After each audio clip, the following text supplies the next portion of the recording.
अस्सलाम वालेकुम जमी भाई, ये मेरी न्यूज़ीलैंड वाइट है। इसने माशाल्लाह 3 दिन पहले ये 6 बच्चे दिए हैं माशाल्लाह से।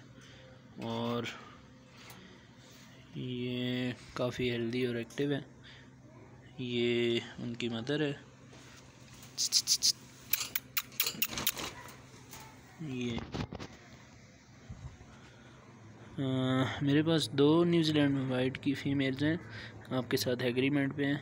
तो ये एक ने 6 बच्चे दिए हैं और ये मेरी दूसरी फ़ीमेल है। इसने भी माशाल्लाह 6 बच्चे दिए थे, लेकिन 3 बच्चे इसके मर गए थे और ये 3 बच्चे इसके ये हैं।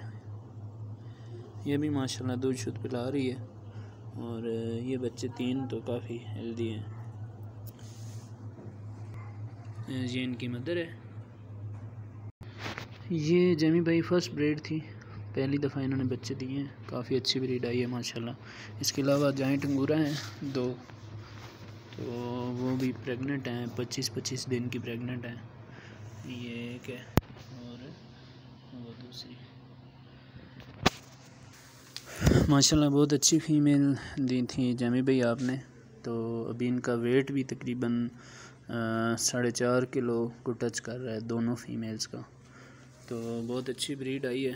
तो अल्लाह पाक इन बच्चों को सेहत दे और ज़िंदगी दे, तो अल्लाह खैर करेगा। ठीक है जमी भाई, ये काइंडली रजिस्टर कर लें। अल्लाह पाक बरकत डाले आपके कारोबार में। बहुत शुक्रिया।